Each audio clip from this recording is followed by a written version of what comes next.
Hey everyone, my name is Jayant and this is my channel Hero Coder Lab. Here I will be sharing my coding journey, what I learn every day. I will teach you the same in simple words. So if you are also starting out, this is the channel for you. So let's start. तो आज हम पढ़ने वाले हैं backend. तो सबसे पहले backend होता क्या है? तो बेसिकली किसी भी वेबसाइट में हमारे पास दो चीजें होती हैं, एक होता है हमारा फ्रंट एंड और एक होता है हमारा बैकएंड।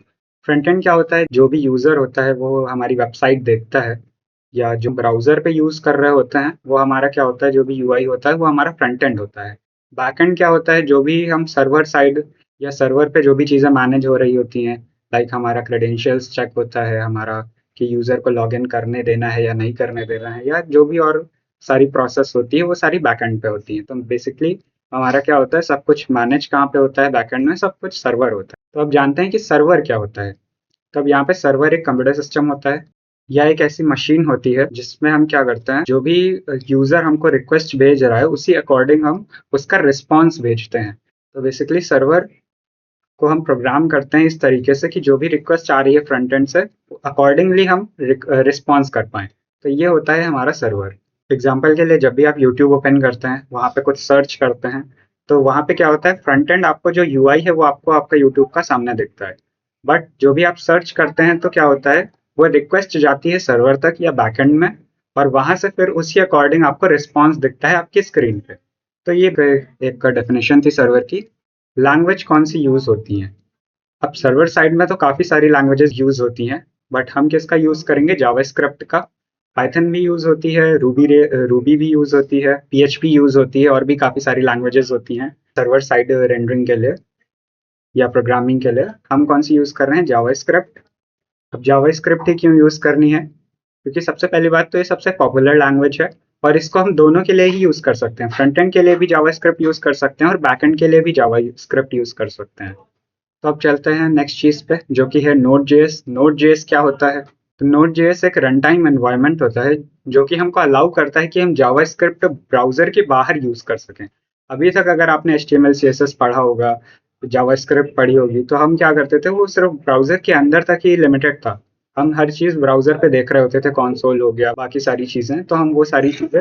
तो नोड जेएस क्या करता है, हमको अलाउ करता है कि हम जो भी हम सर्वर्स क्रिएट करना चाहते हैं, या अगर हम जावास्क्रिप्ट ब्राउजर के बाहर यूज करना चाहते हैं, तो नेक्स्ट चीज पर मूव करते हैं, जो कि है पैकेजेस। अब पैकेजेस क्या होते हैं? कुछ ऐसा कोड जो हमने नहीं बनाया, लेकिन वो कोड हम यूज कर सकते हैं अपनी चीजें आसान करने के लिए, या किसी और डेवलपर ने वो कोड लिखा है बट हम उसको अपने लिए यूज कर सकते हैं। तो हमको सब कुछ स्क्रैच से नहीं करना पड़ेगा। पैकेजेस हमको मिलते कहाँ पर हैं? एनपीएम पे। तो एनपीएम क्या है? एनपीएम जेएस एक वेबसाइट है जहाँ पे काफी सारे पैकेजेस अवेलेबल होते हैं। तो हम वहां से जाके डायरेक्ट अपने कोड में, या जो भी प्रोजेक्ट हम बना रहे हैं, आप बना रहे हैं, उसमें डायरेक्टली हम इंपोर्ट कर सकते हैं या ला सकते हैं, इंस्टॉल कर सकते हैं और उसको यूज कर सकते हैं। तो हमको सब कुछ स्क्रैच से करने की जरूरत नहीं पड़ती है।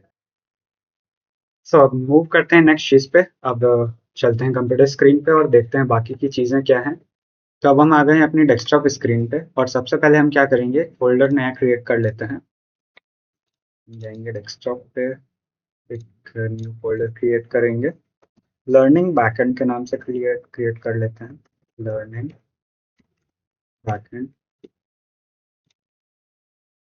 अब हमको क्या करना है, सबसे पहले अपना टर्मिनल ओपन करना है और एक कमांड लिखनी है, npm init -y।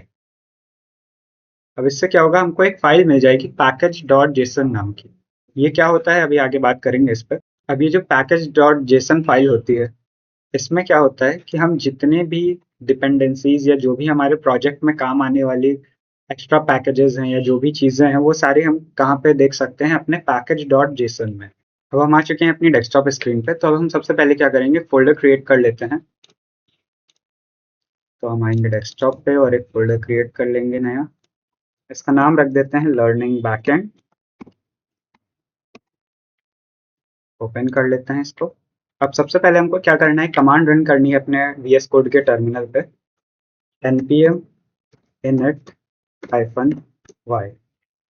तो हमको यहाँ पे एक फाइल मिल गई जिसका नाम है पैकेज डॉट जेसन। अभी हम देखेंगे आगे क्या होता है पैकेज डॉट जेसन। अब हम यहाँ पे बैकएंड की बात कर रहे थे, तो अब हम सर्वर क्रिएट करने के लिए एक फ्रेमवर्क यूज करेंगे, जो कि है एक्सप्रेस फ्रेमवर्क। जावास्क्रिप्ट का सबसे पॉपुलर फ्रेमवर्क है जिससे हम सर्वर्स क्रिएट करते हैं और मैनेज करते हैं। कोई भी हमको पैकेज इंस्टॉल करना है तो हम क्या करेंगे, देखेंगे npm i, और हमको इंस्टॉल करना है एक्सप्रेस, तो हम क्या करेंगे, यहाँ पे लिख देंगे एक्सप्रेस और एंटर कर देंगे, तो हमारा एक्सप्रेस जो है फ्रेमवर्क वो इंस्टॉल हो जाएगा। तो हम यहाँ पे देख सकते हैं हमारे पास एक फोल्डर आ गया है नोड मॉड्यूल्स नाम से, और एक और फाइल आई है पैकेज हाइफन लॉग जेसन। तो अब ये क्या क्या होता है समझते हैं। तो सबसे पहले पैकेज डॉट जेसन पे आ जाते हैं। तो अब इसमें क्या होता है, जितने भी हमारे क्या कह सकते हैं, जो भी हमारे प्रोजेक्ट में चीज़ें पैकेजेस यूज़ होने वाले हैं, जितनी भी चीज़ें हम यूज़ करने वाले हैं अपने प्रोजेक्ट में, वो सब यहाँ पे हमको डिपेंडेंसीज में दिख जाता है। तो हमने अभी क्या किया है, install express. Package log dot JSON क्या होता है, यहाँ पे हमारे पास नोड मॉड्यूल्स में जितने भी हमारे पास डिपेंडेंसीज होती हैं, जितने भी स्ट्रक्चर्स होते हैं, वो सारी हमको पैकेज लॉग जेसन में दिख जाती हैं। अब नोड मॉड्यूल्स में क्या होता है, हमारे प्रोजेक्ट को रन करने के लिए जितनी भी फाइल्स चाहिए होती हैं वो सारी हमारी नोड मॉड्यूल्स में होती है। तो अभी हमने एक्सप्रेस इंस्टॉल किया है, तो अब हम देख सकते हैं कि यहाँ पे हमको एक्सप्रेस दिख जाएगा। तो यहाँ पे हमको एक्सप्रेस मिल गया। अब अगर हम एक्सप्रेस में देखें तो यहाँ पे इसके पास भी पैकेज जेसन है।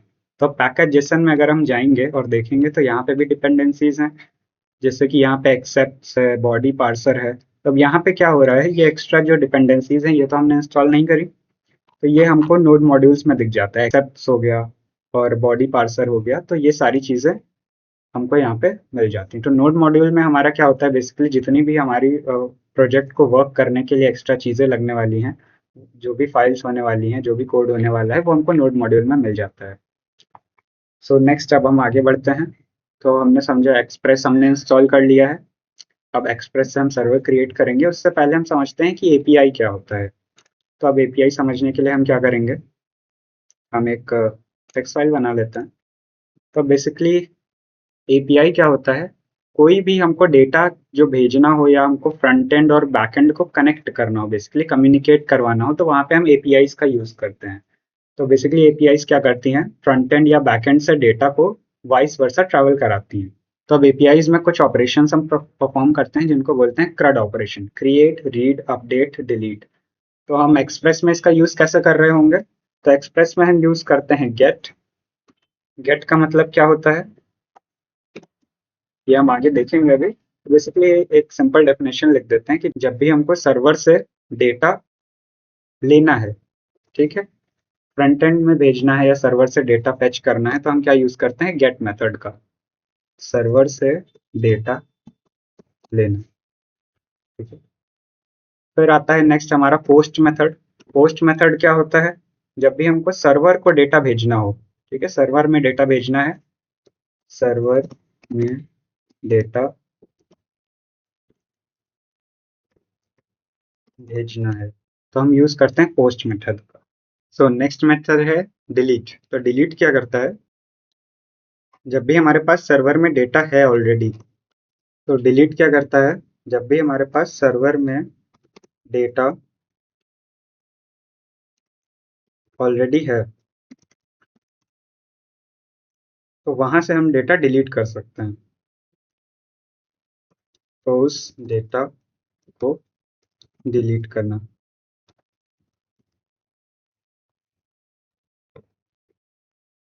नेक्स्ट मेथड है पैच। पैच मेथड क्या होता है, जो भी हमारे पास डेटा अवेलेबल है सर्वर में, जो भी डेटा अवेलेबल है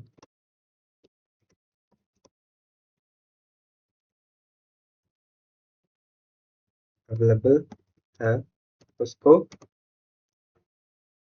अपडेट करना। तो ये हो गई हमारी CRUD operations, create read update और डिलीट। तो हम चलते हैं एक छोटा सा प्रोजेक्ट बनाते हैं एक्सप्रेस पे। तो उसके लिए हमको क्या करना पड़ेगा, हम एक फाइल बनाएंगे सर्वर डॉट जेएस नाम से।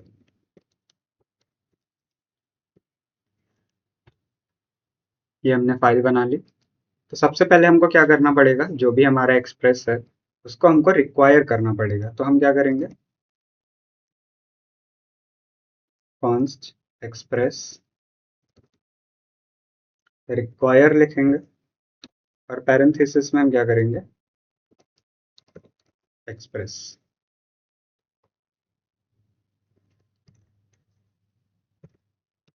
अब हमने एक्सप्रेस को रिक्वायर तो कर लिया। अब हमको क्या करना है, अब ये हमको एक इंस्टेंस देता है खाली, तो हम यहाँ पर क्या करेंगे, एक्सप्रेस को कॉल कर देंगे। तो आप में हमने सेव कर लिया इसको। सबसे पहले हमको क्या करना है, सबसे पहले हमको अपने सर्वर जो है वो रन करना है। तो हम लिखेंगे app.listen। अब इसमें हमको दो चीज़ें पास करनी है। सबसे पहला हमारा जो हो जाएगा पोर्ट, उसके बाद एक call back function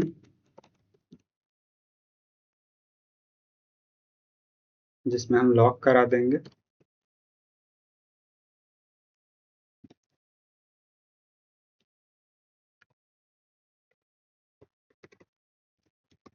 Server is running successfully on port something like that।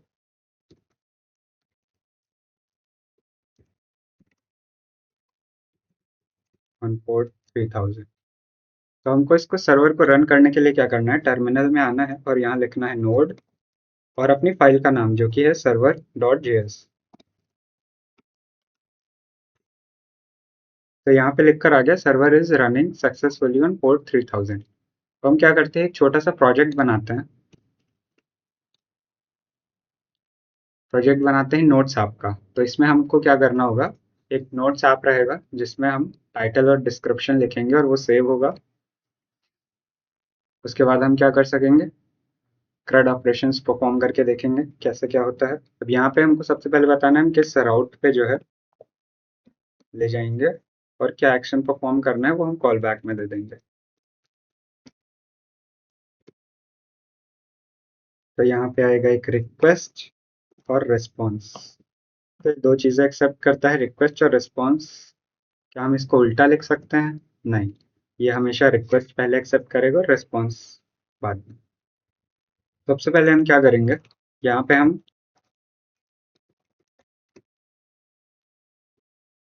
Notes नाम का एक वेरिएबल बना लेते हैं जिसको हम ब्लैंक रखेंगे, ब्लैंक अरे।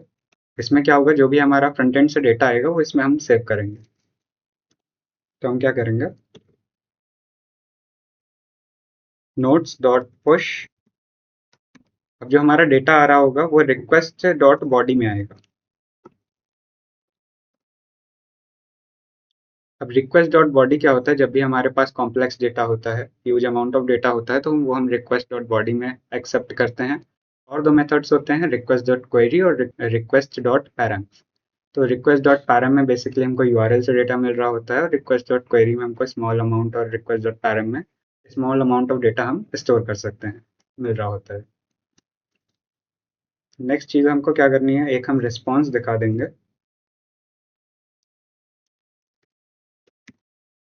Note added successfully, note added successfully. अब क्योंकि हमको इसके लिए फ्रंट एंड भी चाहिए होता है, तो उसको मैनिपुलेट करने के लिए हम क्या करेंगे, एक टूल का यूज़ करेंगे जिसका नाम है पोस्टमैन। तो यहाँ पे हम पोस्टमैन ओपन कर लेते हैं। तो जो भी हमको एपीआई से डेटा डिलीवर करना है या रिसीव करना है वो हम इसके थ्रू कर सकते हैं। अब यहाँ पे आ जाएगा हमारा यूआरएल जो कि होगा, अच्छा यहाँ पे हम क्या कर रहे हैं, एक नोट्स नाम को बना रहे हैं तो यहाँ स्लैश नोट्स कर देंगे। ठीक है, तो हमने यहाँ पे लिख दिया लोकल होस्ट कोलन 3000 जो कि हमारा पोर्ट है, स्लैश नोट्स। मेथड सेलेक्ट कर लेंगे पोस्ट, बॉडी में आएंगे और यहाँ पे रॉ सेलेक्ट करेंगे। अब यहाँ पे जैसे हमने लिखा है ऑब्जेक्ट के अंदर इसको दोबारा बना लेंगे, ये मेरी प्रीवियस क्लास का है। तो यहाँ पे हम कर लेंगे टाइटल,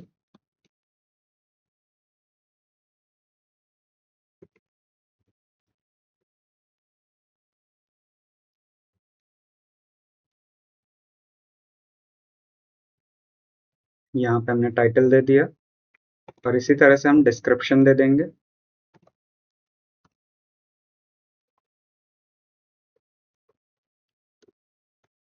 तो ये हमने डिस्क्रिप्शन दे दिया। अब हम जब भी इसको क्या करते हैं, जब भी हमने कोई भी चीज़ अपडेट करी है अपनी फाइल में, तो हमको सर्वर को जो है वो दोबारा चलाना पड़ता है, रीरन करना पड़ता है। तो सबसे पहले हम सर्वर बंद करेंगे और इसके बाद इसको दोबारा रन करेंगे। तो अब ये हमारा सर्वर जो है वो रन हो रहा है फिर से। अब हम चेक करते हैं कि क्या ये पोस्ट हो रहा है। ठीक है, यहाँ पे लिख के आ गया नोट एडेड सक्सेसफुली। अब देखेंगे कैसे। तो उसके लिए हमारे पास क्या मेथड था, गेट। तो अब हम क्या करेंगे, ऐप डॉट गेट, यहाँ पे आ जाएगा हमारा स्लैश नोट्स, उसके बाद एक कॉल बैक फंक्शन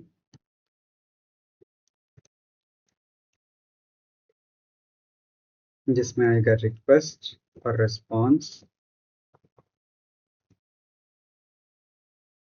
तो हम क्या करेंगे, रिस्पॉन्स डॉट सेंड नोट्स।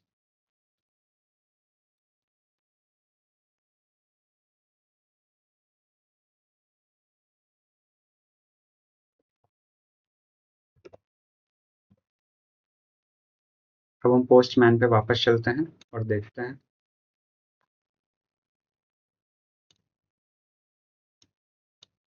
इस यूआरएल को हम कॉपी कर लेते हैं और यहाँ पेस्ट कर देते हैं। ये गेट मेथड पे ऑलरेडी है तो हम यहाँ से कर देते हैं सेंड। तो ये कुछ एरर बता रहा है।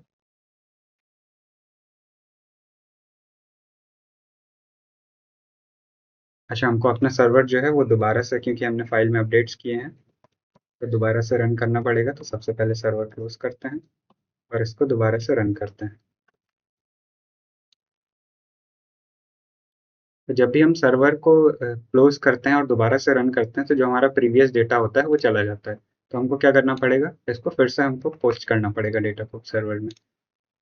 तो नोट एडेड सक्सेसफुली हो गया। अब हम गेट करके देखते हैं। यहाँ पे नल आ रहा है, नल क्यों आ रहा है देखते हैं।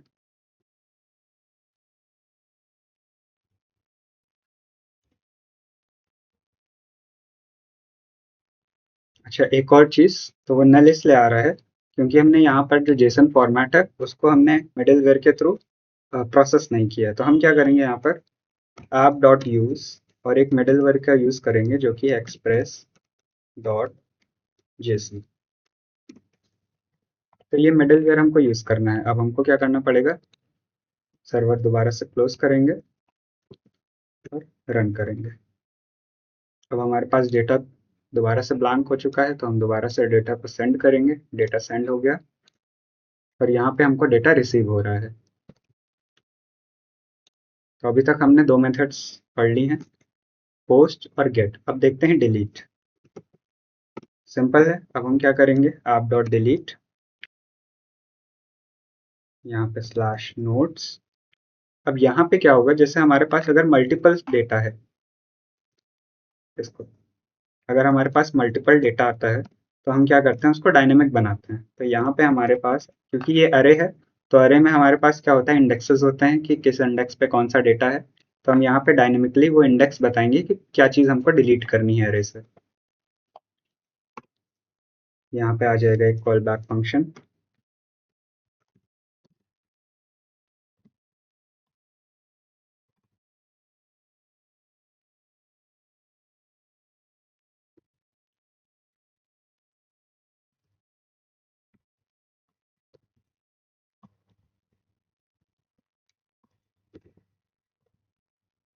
यहाँ पे आ गया रिक्वेस्ट और रिस्पॉन्स।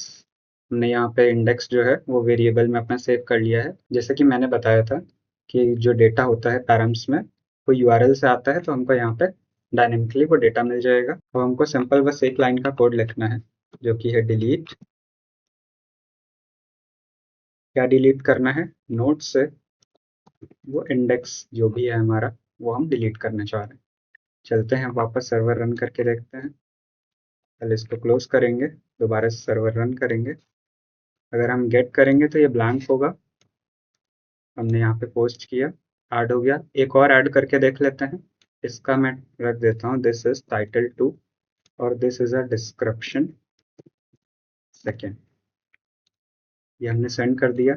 अगर हम गेट करके देखेंगे तो यहाँ पे हमको दो डेटा मिल रहे हैं। इसको हम कर देंगे डिलीट। यहाँ से यूआरएल कॉपी करेंगे, यहाँ पे पेस्ट कर देंगे। अब हमको बताना है कि हमको कौन सा जो है ऑब्जेक्ट या अरे से डेटा डिलीट करना है। मान लेते हैं 0th इंडेक्स का। तो हमने लिखा यहाँ /0 और यहाँ से कर देंगे इसको सेंड। तो अब ये लोडिंग ज़्यादा ले रहा है तो हम देखते हैं क्या प्रॉब्लम हो गई है।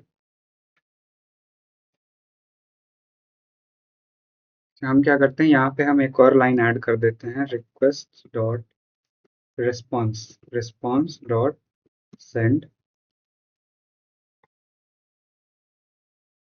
नोट डिलीटेड, जिससे कि हमको पता चल जाए अगर हमारा नोट डिलीट हो रहा है तो सर्वर को दोबारा से रीरन करते हैं।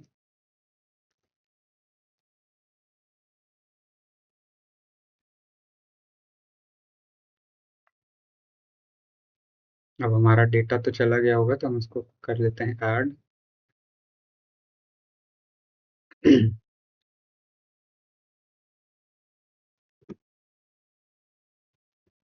एक और डेटा ऐड कर लेते हैं।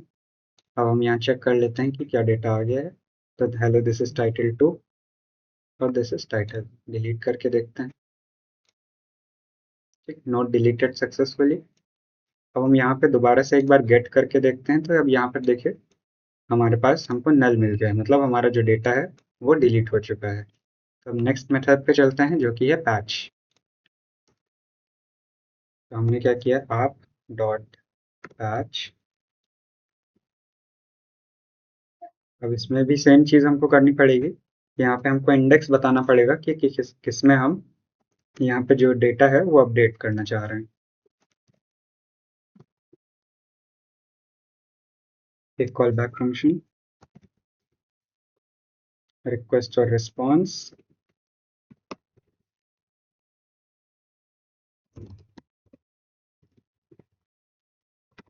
सबसे पहले हम इंडेक्स लेकर आएंगे।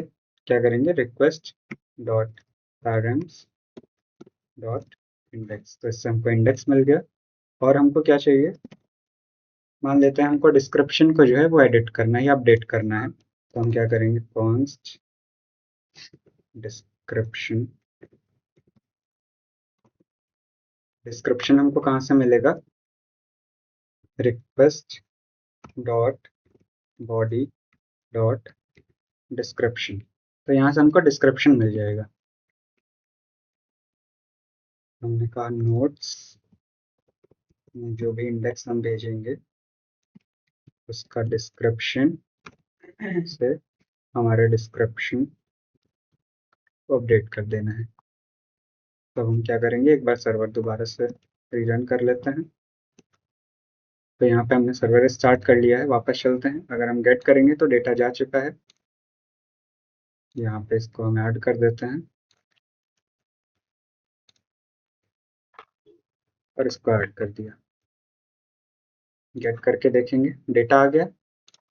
अब एक नया मेथड बना लेते हैं पैच नाम से, URL। अब किस में हमको अपडेट करना है, हमको दोबारा से बताना पड़ेगा इंडेक्स, ये हमने बता दिया। और अब हम यहाँ पे बॉडी में आएंगे, रॉ सेलेक्ट करेंगे और सेम पिछली बार की तरह ऑब्जेक्ट में हम लिख देंगे डिस्क्रिप्शन। और जो भी हमको अपडेट करना है description, this is the updated description. तो ज़ीरोथ इंडेक्स पे हम कर रहे हैं, करके देखते हैं। अभी हमको कुछ एरर दे रहा है, इसको भी हम देखते हैं, डिबग करते हैं क्या हो रहा है। सबसे पहले हम यहाँ क्या कर लेते हैं, एक रिस्पॉन्स सेंड कर देते हैं ताकि हमको पता चल जाए अगर नोट अपडेट हो रहा है तो। Note updated. सर्वर को दोबारा से हम क्या करेंगे,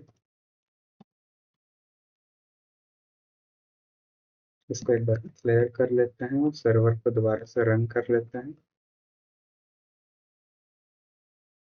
तो यहाँ पे हमारे पास डिस्क्रिप्शन है जो कि आ रहा है body request dot body dot description से। हमने क्या कहा, नोट्स के इस इंडेक्स पे जो भी डिस्क्रिप्शन है उसको हमारे डिस्क्रिप्शन से अपडेट कर दो। तो वापस चलते हैं, गेट करेंगे।